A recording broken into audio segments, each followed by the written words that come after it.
Welcome back to the She's Crafted to Thrive show. I am so excited to have Alicia Chester on the show. She is a seamstress, a maker of kids' accessories, and she really encourages little boys and just little kids to be, act, and dress like gentlemen and little ladies. And I just love her. Here's why. She loved on me before I knew she even existed. You might be, what are you talking about?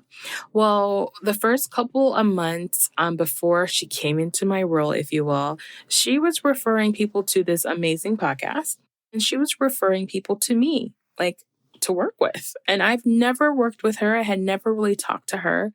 She was a fan. And I was like, oh my gosh, when I learned about her, we connected, I chatted with her, and she is just the sweetest person. We have so many things in common. It's really interesting.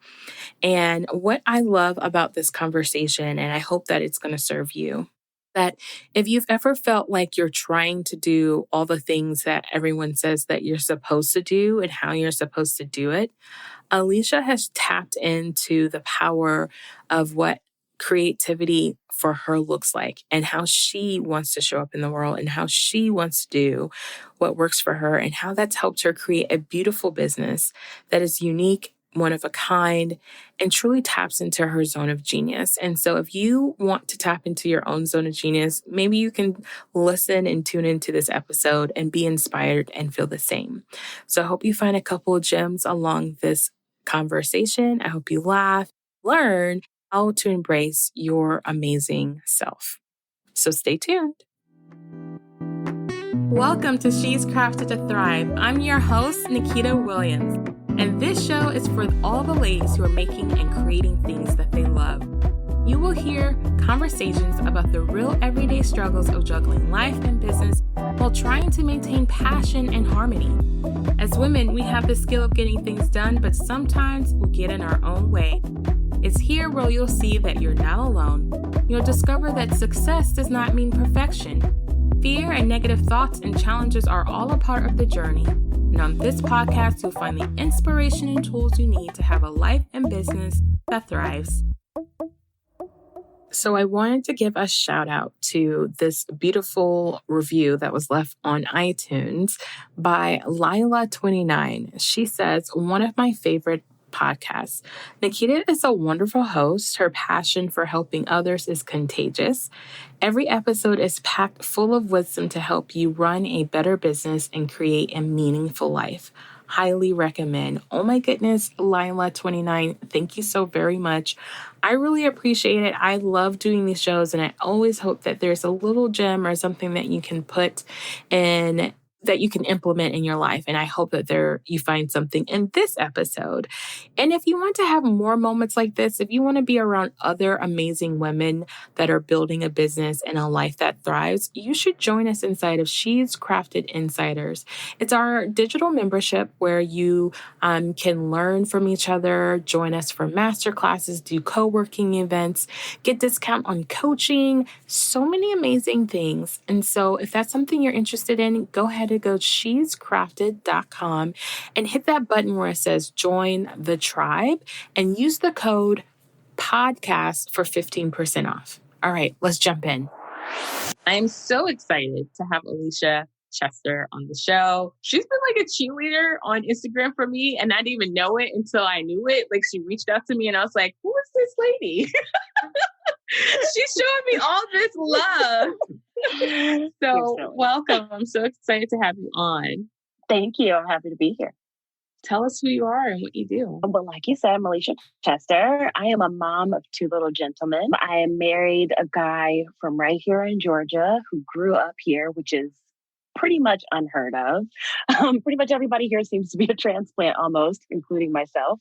So I like to say on my bio, I married a Southern gentleman that gave me two more in my personal bio, because I mean, truly, that's how it happened. So because of that, I ended up making ties for him, and we, early lovebirds, you like to match. And so we used to match our clothes and stuff. So corny. And then we got away from that. And once we had the boys and I wanted them to be dressed nice for meetings and different things like that, I decided I had to make them. I had made them in the past for friends and things like that, but never took it that seriously. But with the boys wearing them constantly, it became the thing. So now I am the owner, founder of Our Southern Gentleman, and I make hair bows now as well, bow ties, scarves, masks, pretty much a lot of the accessories that you like to have for your littles, mainly the boys, but we make a little room for the ladies because that's what gentlemen do. So. Oh, I love that. And yes, it's kind of corny, but it's not, the husband and wife matching. It's kind of, but it's also kind of like sweet and endearing. Yeah. Like it was fun while it lasted. Yeah. Then it kind of goes away. I don't know. It's hard. Yeah. So have you always kind of been in that, like before even hubby, was that what you were doing before, like sewing, or what was the world No, not before really. family? Not really. My grandmother is a seamstress. And so anytime I would go to her house as a little girl, if I couldn't find her, I knew she was in her basement sewing. So I'd go running down there, and she'd just kind of throw fabric scraps and a needle and thread at me and like, go play so I can get my work done, which I totally get now because the boys come down and I'm like, I'm in the middle of something. So she would teach me little things here and there about more like hand sewing and stuff. And she'd let me sit over her shoulder and look at her sometimes. So I feel like almost through osmosis, I learned how to sew from her. My mom had a machine in the house, but she didn't use it much, but I could kind of get tips from her too growing up. So then after we got married, we had been married for probably about maybe a year. And he's big into finding deals and sales. And so he found a sewing machine that was on sale for Black Friday. So he purchased it not knowing I had any history in sewing whatsoever. Oh, wow. And was like, hey, this was on sale. Thought you might like it. If you need to do some mending or something, I don't know. And I was like, oh, okay. And then I like immediately dove in. I got some patterns and some fabric. I started making dresses. And he's like, what is going on here?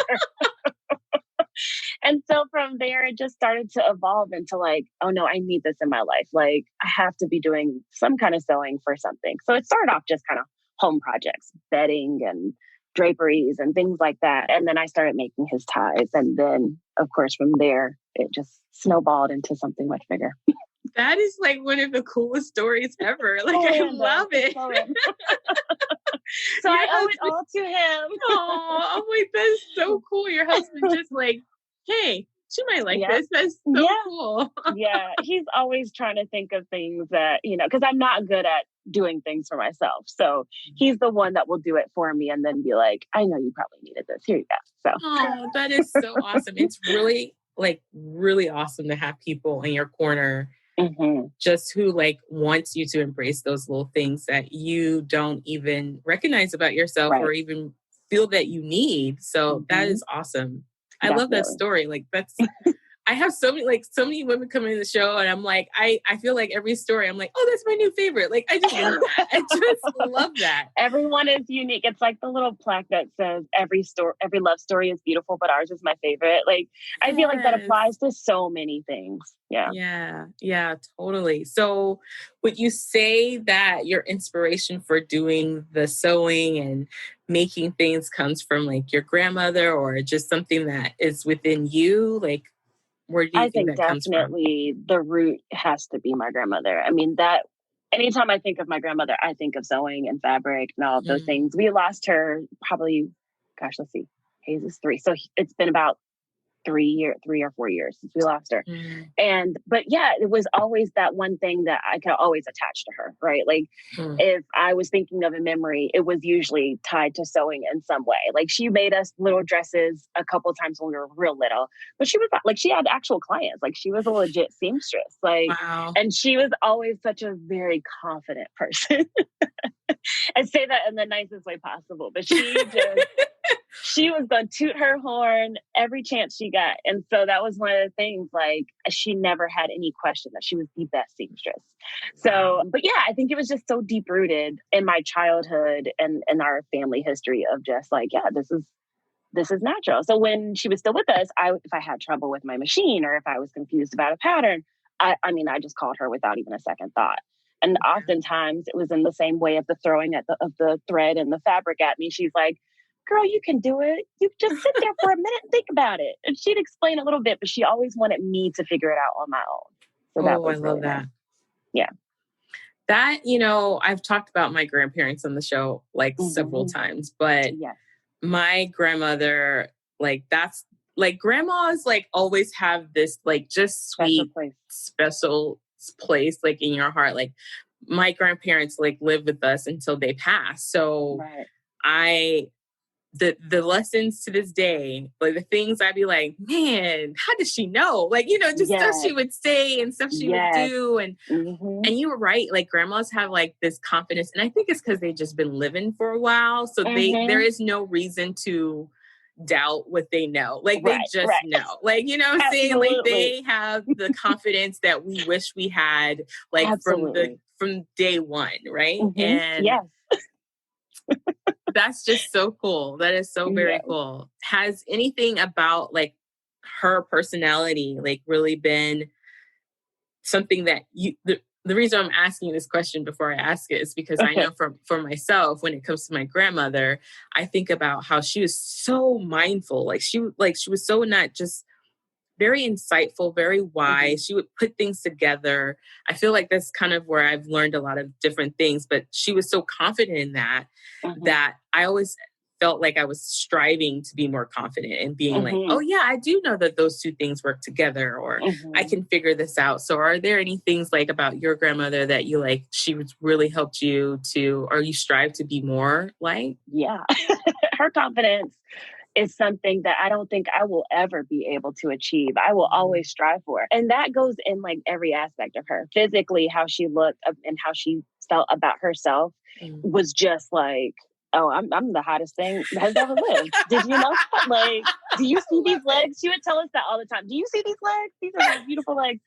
And she did. She had gorgeous legs. But she was everything about her was to the nines. Big, beautiful hats. I mean, she's originally from the South. Amazing that I actually ended up back here, but she was originally from the South. So the big, big hats and the sharp suits. And of course, she made them all. So they were like fit to the teeth. The beautiful heels. Like she was always so well put together. Literally her entire life. That it just reminds me like it's always important to look nice. And then the confidence that you gain from looking nice is unmatched. And so that is a lot of part of my brand, because my tagline is be, act, and dress like a gentleman. Because I feel like if you're dressed a certain way and it makes you feel a certain way, then your behavior follows.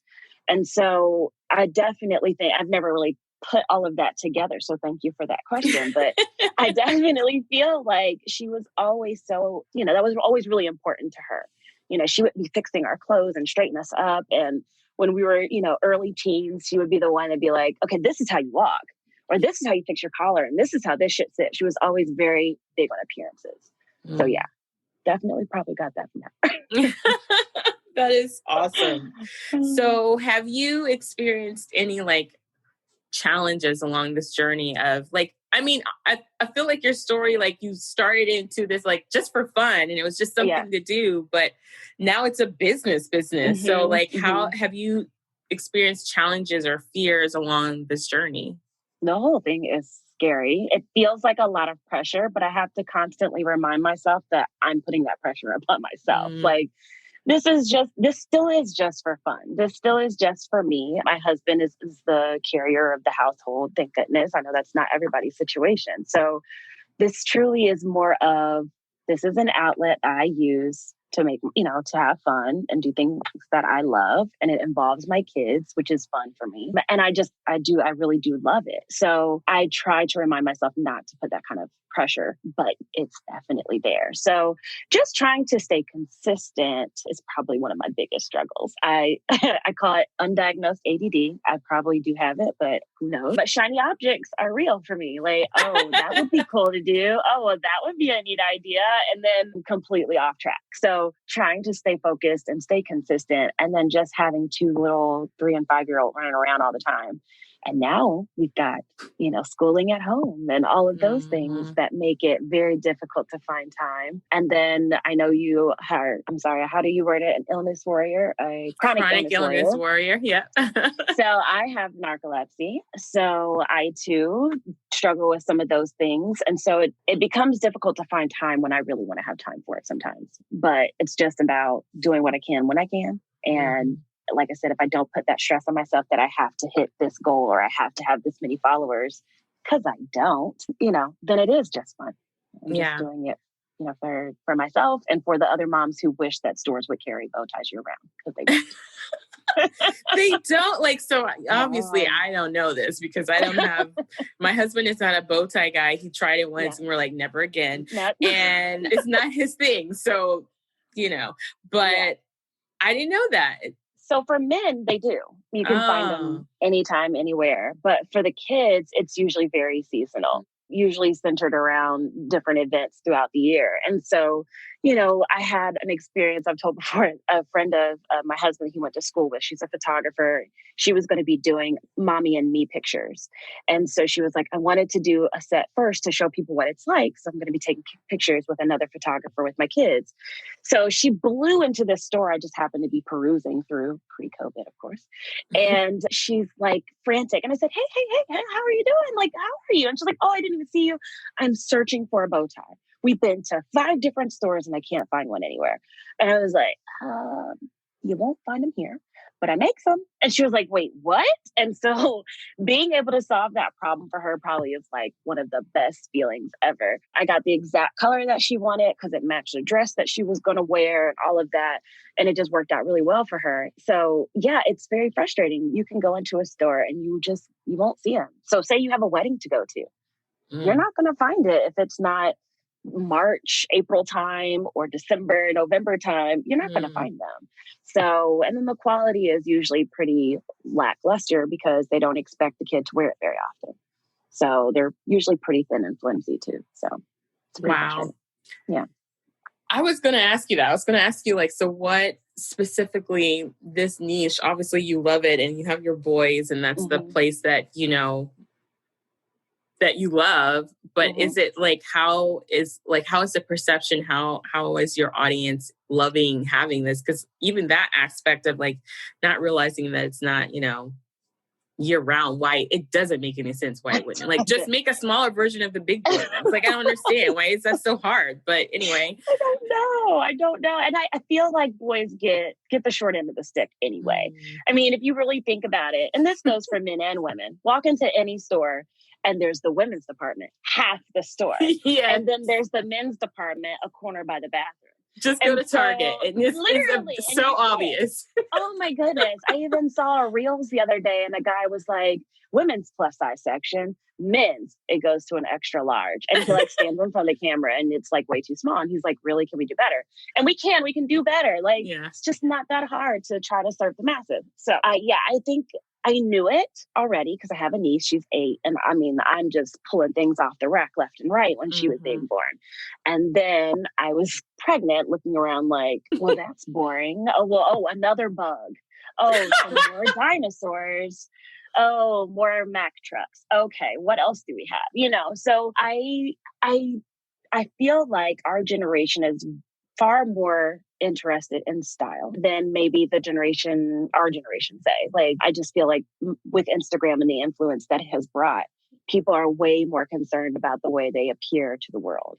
And so moms now are actually like, yeah, I put my kid in a bow tie for an everyday wear, whereas before it was strictly for special occasions. So I think that changing that perception is part of my journey, but I am seeing more and more moms coming in like, I love this. Like, this is exactly what I've needed. And then just the simple fact that I made a small change to my bow ties several years ago that I personally feel, and from the people I've talked to, makes so much sense as well, to have them interchangeable. So mine actually interchange on a neckband or with a button because you have a bunch of stuff in a drawer, socks and whatever other things. And then you're throwing in all these bow ties. And so I found with my first son, people did gift us some bow ties and things like that because we dress up a lot. But some of them had Velcro and then some of them had a hook and then and they're just a tangled knot of strings and bands. And it was, So I started swapping mine out. It was easier on me as well because I wasn't making a neckband every single time I made him a bow tie. And so it made it so much more convenient for me to change the outfit. Or if we were going for a family photo shoot, I could put the neckband on and bring several ties, and then we have different looks, each time we Yeah. take snap a shot. So I do feel like moms have made this shift of, okay, boys, they play rough. Yes. They play in dirt. They do things that maybe a prissy little girl's not gonna do, but they still appreciate looking nice in the Yeah. same way that a girl does. It gives them that same push of confidence. Yeah. Yeah. First of all, there is so much in that I love. That one, I think women are really good at this. I feel like women are really good at figuring out how to make something that doesn't make any sense make better sense. Like, you know what I'm saying? Like, I think that's part of the reason why there's more and more women designing things for women. One, because whoever made stockings, they Right? really, like, you know what I'm saying? Why? Like, I don't understand the other things like, tights and like body stuff. There's more and more women making things that make sense because, we're tired of that mess. Yeah. So do that to us anymore.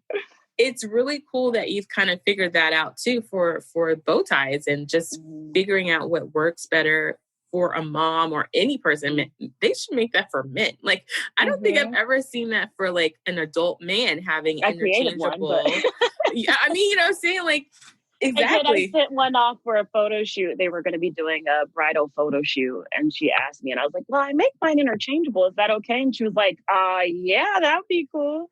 So hopefully if they need to do another photo shoot, they'll just ask me for another bow. And then they don't have to worry about it. Yeah.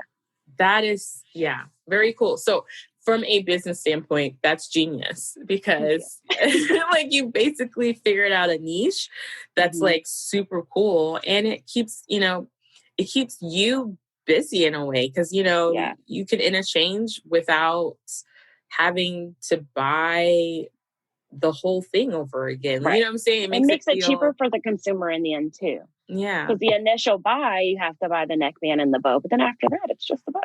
Yeah. So much easier. And then you can buy them in sets, whatever you want to do. So funny. So when you talk about bows, I always think about my grandfather.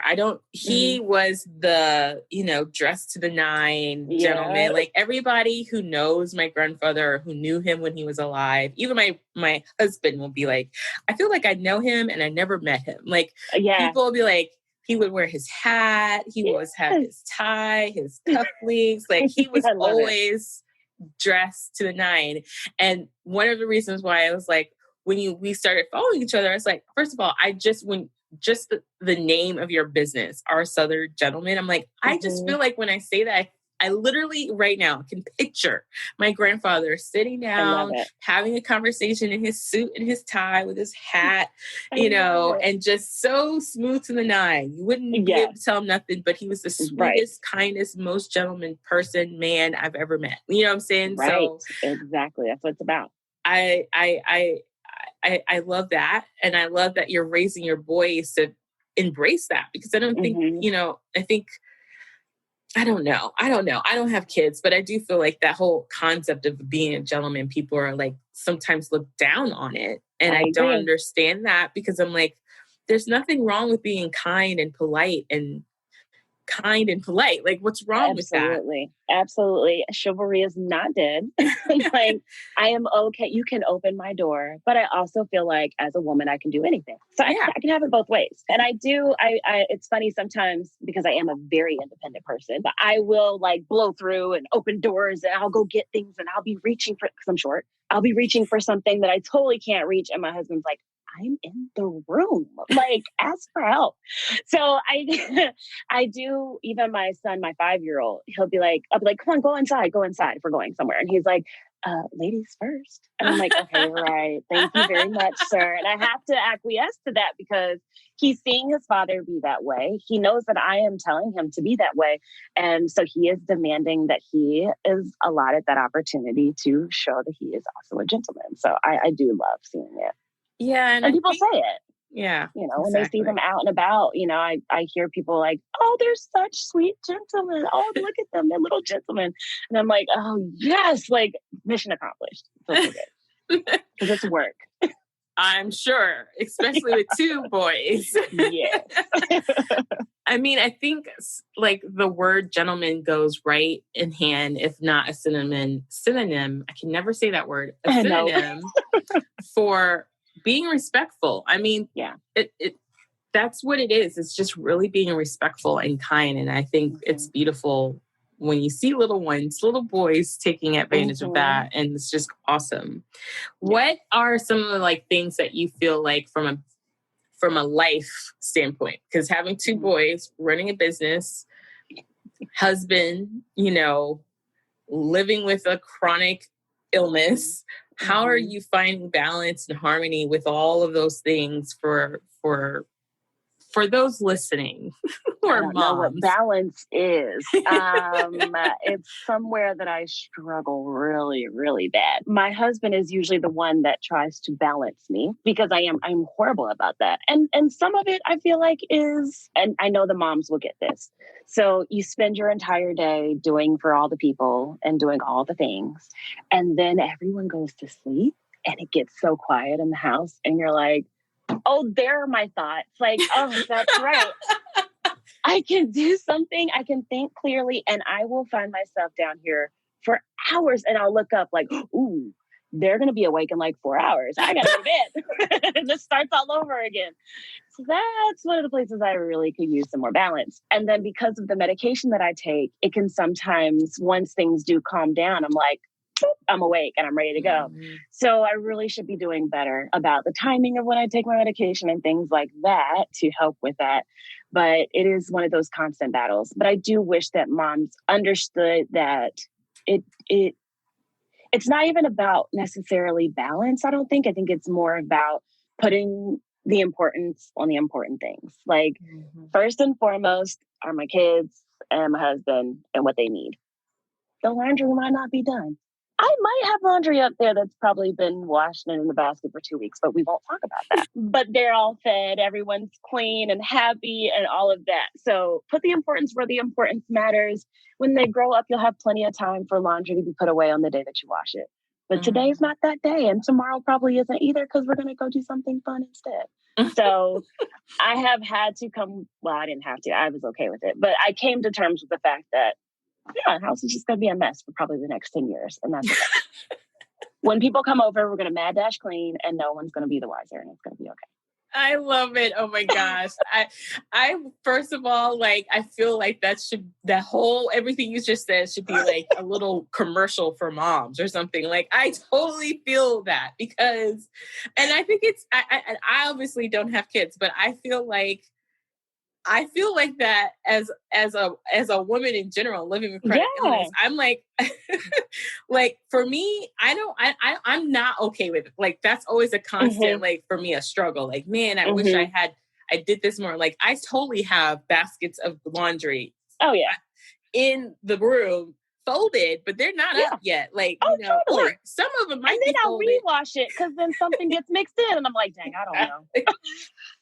Exactly. So I feel like we can sometimes put so much, like you were saying earlier, in regards to business, like putting this pressure on ourselves. But the important things are really important, like taking care and taking the time. I think everything that we do is like the time, right? The time. So if you have the time, you have a choice between time and cleaning. Like time it is. The time it's gonna be, right? And it's one of those things. I do think it's really for me and like other moms. I know a lot of moms who are really great at keeping things all perfect and nice. They delegate really well. So they have someone come in and like do this or do that. But I'm sure a lot of that changed when COVID came down because they're like, ain't nobody coming up in this house. You know what I'm saying? So I think they have to kind of be okay with some of the things that aren't getting done. Yeah, totally. I mean, 100%. And I do have friends and people in my life that are really great at that. And they're like, okay, here's what you do. And they lay it all out and it makes perfect sense. And then I'm like, Monday, it's just not going to happen. Like I can't do it. Like, and I do wish that sometimes I did even have more time to, and I think this is just COVID talking, but like had more time to really, really do stuff with the boys. But I think now it's gotten stale. You can only do so many things. But yeah, I try to do as many things as possible because when I think back on my childhood, my mom was a stay-at-home and she was always around. We were always doing something. We were doing crafts. We were, whatever, out and about. And so I want them to be able to look back on their childhood and say the same thing, like, oh, we had so much fun. And they will like, it, mama, it just hits the heart when they're just like, you're so much fun. Like, mommy, you're so funny. Like, oh, mommy, and I'm like, oh, I am. Like, oh my God, thank you. Because sometimes you do question it. Like you said, like, oh, it'd be so nice to have like the magazine house and, all of that. But then at the same time, it's like, sheesh, like, I'm tired. Like, I want to play with you. I really do. But I'm just tired. Like, some days are better than others. But I know the highlight reel that they're going to remember as children, as adults from their childhood is like, we had fun. Like, she did as much with us as she possibly could. And it was a lot of fun. So hopefully, anyway, that's the goal. So who would you say, I know we kind of talked about this a little bit, it's like a big inspiration for you, like in your life, as like women in your life? Oh, totally. I mean, my grandmother and my mother were great, growing up and everything. But I really do have the most amazing core friendships. First of all, my sister, we're only 2 years and 2 months apart, which is funny because my boys are 2 years apart exactly within the same month. Wow. How did you do that? We didn't mean to. The second one just showed up. But I will say my sister and I've always been close. And so we do a lot of, talking things out, figuring things out. She gives me advice. I give her advice. Like, it's a very give and take type of relationship. And then when I used to live in Ohio is where I grew up. And I have these girlfriends I've had since I was 11 years old. And we are all just as tight now as we were then. And so having them, like, good, bad, ugly, just all the things in life that can happen. And we've all been there for each other every single time without a doubt. And then I moved to Atlanta and turned around and made a whole nother core group of girlfriends. That is unheard of. Yeah. But to have those super deep relationships where I can literally be myself and not have to worry about anything is amazing. And so, I think that women having those good friendships and relationships is, oh my goodness, it's so important. So very important. It really is. So there's this lady in one of my core groups. Her name is Danielle, and she's a PR person, and she's also a friendship coach. So I follow her. Yeah, right. She has the cutest little boy, right? He is adorable. Cutest little boy. And she's beautiful. Seriously. I mean, like. And then I think a couple of weeks ago, she busted out singing. I'm like, oh, you sing? You're gorgeous, and you have this.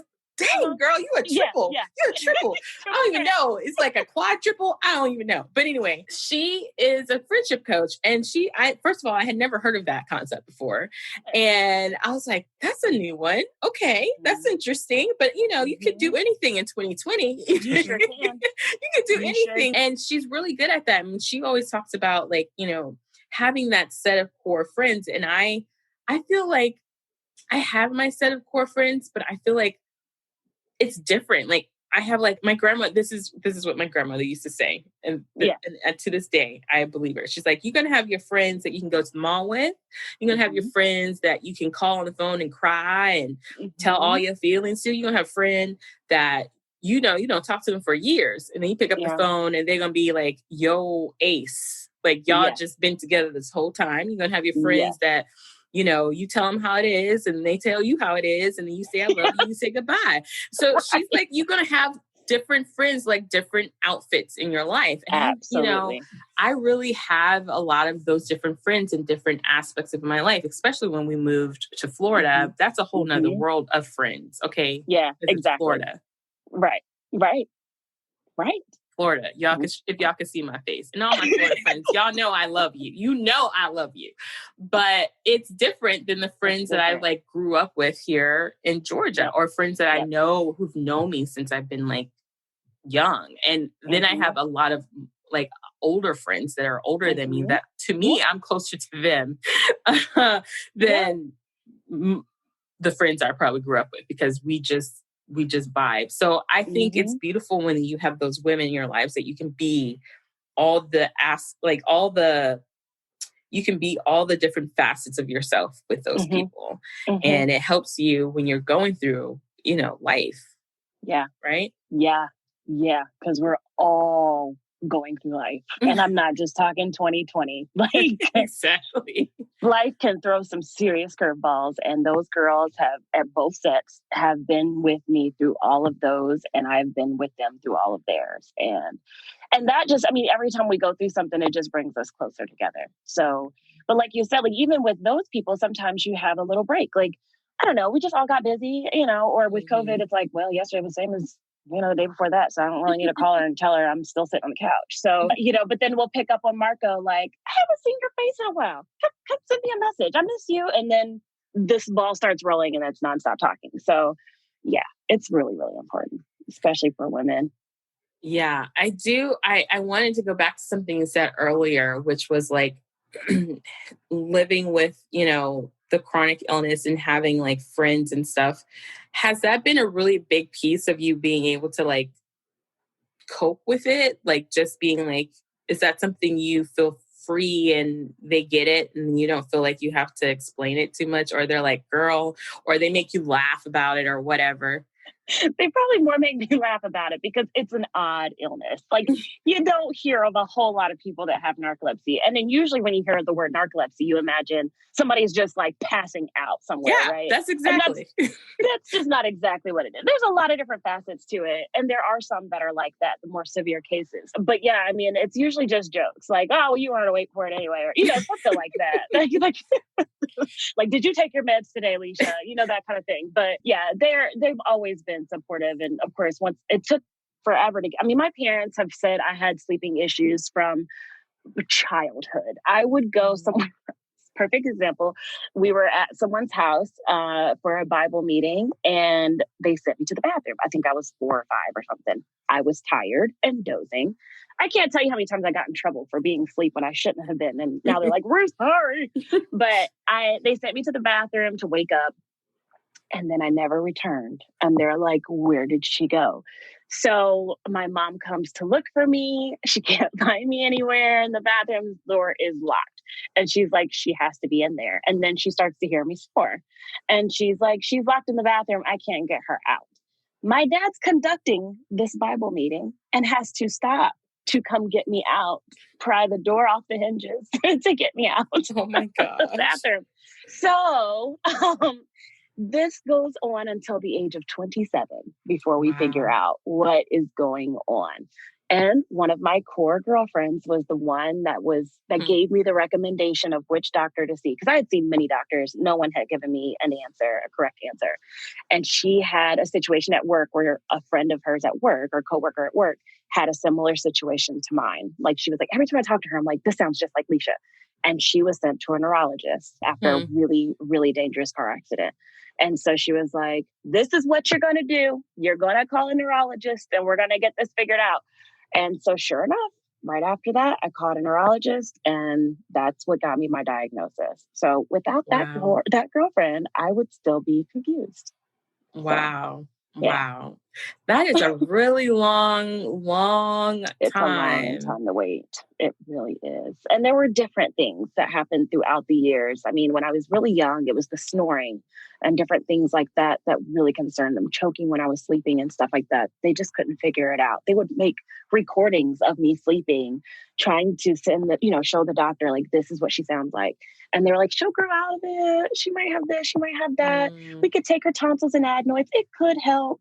But nothing was going to be a guarantee. And those were just kind of risky things to do for, a teenage girl at the time. And so, but I'm happy to know now. And I can watch my kids and see if I see any signs in them. But the average age of diagnosis for narcolepsy is 27. And I was exactly 27. Wow. That just gave me goosebumps. That's too long. It is. Like, so many things can happen at that time. Oh yeah. Between like there's so many things that can happen. Yeah, just like you can have these moments of, especially when you're super tired. They call it like micro napping. You're not aware of your surroundings. You just kind of have this displacement. There have been times that I remember in my teenage years, like driving from school to home or for work to home, and I get in the driveway like, how did I get here? I don't remember being on the road. Really scary stuff. So yeah, it really helps to know that there are other avenues. So anytime I see anybody say anything about abnormal sleep. I'm like, go see a neurologist immediately. Don't waste your time. So, that's, you're touching on something that I feel like it could be, I don't even think this is like in the African American community. I think this is just people in general. I think it's more so for women specifically in the African American community, but I do think in general people tend not to share like those experiences. So when things are happening to you, you don't, because we aren't taught. I think it's happening more. People are now being like feeling way more free with sharing like those experiences, and they're like, oh, you know what, that sounds like me, or oh, that kind of sounds like me. Like you don't even know, like, you have no idea. And then you like, you figure it out, and people are like, hey, I know someone else who experienced something like that. And honestly, that's usually how a lot of the diagnoses for chronic 100%. Random stuff happens, because you said something to someone about what you're going through. And to me, that's probably like 55% of the reason why I come on the show. Like, is to be like, hey, this is what's happening. In case anybody else is going on there, you're not alone. And also, if you're thinking this is you, it might be. Yeah. Because so many times, because I also have hormonal imbalances, and there's so many things that, especially with that, I mean, it's different every day. Like you never know what symptom is going to pop up. And so I'm constantly Googling different things. And if it weren't for those people telling their stories, Dr. Google couldn't help me, because I oftentimes go into the doctor like, here's the list of things that I'm suffering with, and here's the list of illnesses it could possibly be. Let's start testing. Because I mean, otherwise they're like, you're healthy. Like all of my records and all of my charts and all of my blood work are always spot on, but something's not right. Yeah. So until I feel comfortable with what the diagnosis is, I'm not going to stop searching until I find an appropriate answer, whether it's because of diet or something else. Like I'm just going to keep looking. And plus I'm, as my friends and family always say that like I store useless information, but some of it is useful. I just retain information that I don't necessarily need very easily.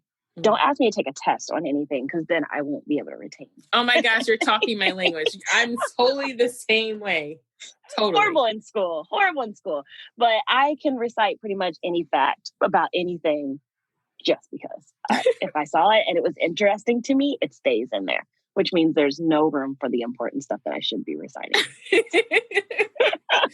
That is so funny. I think what I wonder if your perseverance and persistence and just trying to figure out what's going on and what's happening, is that a piece of like something you've taken into your business? Like being like, if I can't figure it out, I can figure it out. Almost to a fault. Because there's so many times that I'm like, I just spent like 12 hours on that. I could have called someone and hired them, even if I didn't want to spend the money, and just had it done. But then I tell myself like, well, then how else would you know? How else would you know how to do it? Because even if you do ask someone else to do something, if you hire somebody to do something, wouldn't you still want to know as much as possible? Because what if they're not doing it right? How can I tell you, okay, wait, that's still not quite right, even if you can do it faster? So I feel like that goes into not just business, but everything. But yeah, I definitely do that. And then I end up being the one that people call like, how do you that and the third? And I'm like, well, I spent 13 hours on it. This is how you do it. But yeah, I do. I was not a good student in school. The formal way of learning is not good for me. But for something to be of interest to me and I can just dive into it and do whatever research and go down all the rabbit holes, I'm a happy girl. Like I'll stick with it until I find the answer. I think that's so good that you said that, because I think we all have to like learn how we learn, how we like to work, how we can get into our creative zone or whatever it is that we do. Because, Google is great, but also is the awareness of knowing what's going on with yourself. And if you're trying to do something like someone else does it, but it's not how you learn or not how you get creative, you're going to be really frustrated and you're going to give up likely. Absolutely. Right? It's interesting that you say that, because even with sewing, so I am self-taught because I just watched my grandmother, throughout the years. And when I got the sewing machine, it was like, well, this is where the needle goes. Here we go. And so I sometimes will get a pattern because I'm like, that's so cute. I love that. I will start trying to put it together with a pattern and I will fail every single time. I have an entire bag full of patterns, an entire box full of unfinished clothes because I don't follow instruction well, not in a formal way. Like, probably not at all, but we won't go there. I just don't. I want to be able to do things my way in a way that makes sense for me and what makes me feel comfortable. And so once I finally embraced that, it was so much easier to do things. So I'll get guidelines from things. I will read, maybe a blog post about how to make something. And then I'll be like, okay, that's cool, but you could just do this and that'd be way easier, or at least for me. So when people ask me to teach them things, it's like, yeah, I don't think you want me to do that because it's not going to make any sense for you. But here are your guidelines and go forth and conquer. So I do think people need to realize, like, it's not that you can't do something. You just have to figure out, like you said, how to do it for yourself. Like, I take all of my pictures, unless I have it cited, like I take all of the pictures on my website and on my Instagram. Am I a pro photographer? Nope. But my husband, again, knowing what I need and trying to be supportive, bought me a really nice Canon camera and was like, you'll figure it out. And some of the early ones were good and some of the early ones were really bad. But as I've gone through, like, I've tried to read the tutorials about this is what you adjust and this is how you fix this and this is how you get that. And it never works. Every time I follow somebody's advice, it never works. But if I just randomly start tweaking buttons, I'll get a picture I like. So I'm just going to stick with that. So I think my encouragement to anybody is just do it. Find your spot. Yeah, I love that exactly, just do it, find your spot. And if you don't if it's not something that you do well or want to do well, if you can't afford to get someone else to do it, do that. Yeah. Like, do that. Be okay with that.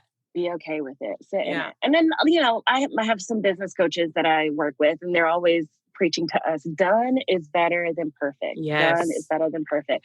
And I can be a perfectionist to the hilt. So I have to stop myself and just say, is it done? Is it workable? Especially when it's something techie.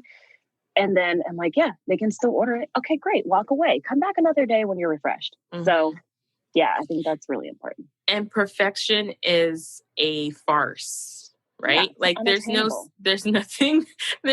is only one person that walked the earth that was perfect, and he's not here. So literally impossible. It's quite literally impossible. So why are we trying so hard? Yeah. And that goes right back to like the perfect home and the perfect kids and the perfect this and that. Like, we're all constantly striving towards, but we're never going to actually attain it. So we just keep working at ourselves. Yeah. That's the beauty of it, though. Yeah, totally. So are there any tools in your business that you love that you use, like as a seamstress or as a business owner? Is there any things that you just have to have? I love my Canva. I do use Canva for just about everything.